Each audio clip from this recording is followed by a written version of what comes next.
Aujourd'hui, les gens sont écartelés entre une vision universelle. Alors on parle d'Hubert Reeves, on parle de le Big Bang, etc. Et on veut tout expliquer par toute cette universalité, cette évolution de l'univers, etc. Et on plaque ça sur la condition humaine. Et d'un autre côté, on s'intéresse à l'individu, à sa psychologie, à son moi. Et entre les deux, il y a un vide, il y a un trou noir. Or, ce qui est important, c'est ce trou noir. C'est l'exploration de ce trou noir. C'est-à-dire cette structure mise en place à un moment donné de son histoire, qui n'est pas réductible à un point de départ, chose qui vient bien après. Et il y a ceux qui nient qui s'est mise en place cette structure nouvelle, et ceux qui en connaissent.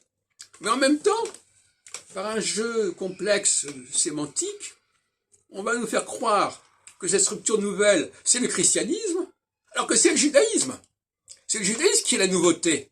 Le christianisme, c'est un recul, c'est une régression vers un état antérieur, au contraire. C'est-à-dire l'état de l'universalité. L'universalité, c'est toujours une régression, quelque part.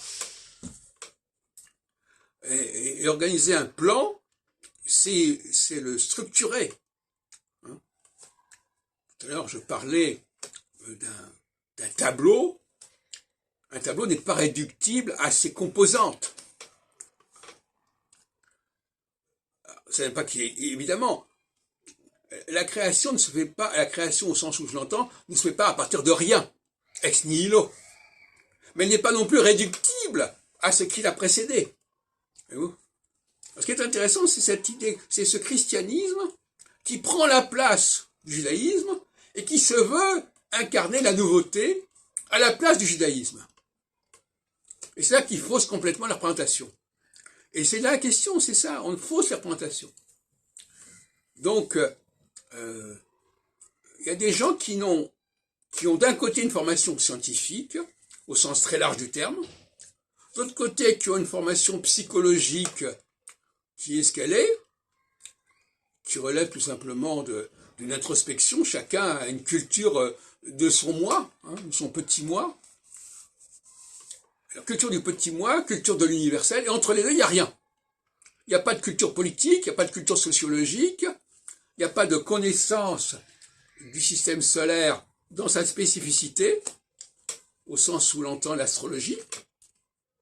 Donc, il y a une espèce de grand vide entre ces deux extrêmes que les gens connaissent. Les gens savent qu'ils peuvent s'appuyer sur la science, savent qu'ils peuvent s'appuyer sur le moi-je, et entre les deux, il n'y a rien. Il y a un vide, il y a un néant. Bon. Eh bien, c'est ce néant qu'il s'agit d'explorer et qu'il s'agit de reconstruire et de mettre en évidence, et c'est ce que j'appelle la théologie restreinte. La théologie restreinte, ça n'est ni la connaissance de l'universalité, des galaxies, ni la question de la conscience individuelle, où chaque individu serait à peu près au même niveau, mais c'est quelque chose qui s'est instauré à un moment donné, et c'est pour ça que croire que le judaïsme est un point de départ, c'est pas un point de départ du christianisme, c'est le christianisme qui est une régression par rapport au judaïsme.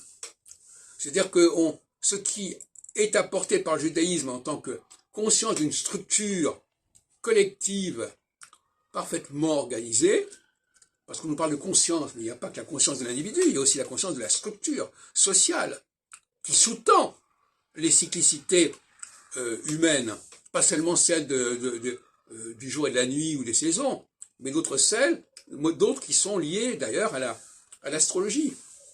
Et pas n'importe quelle astrologie non plus.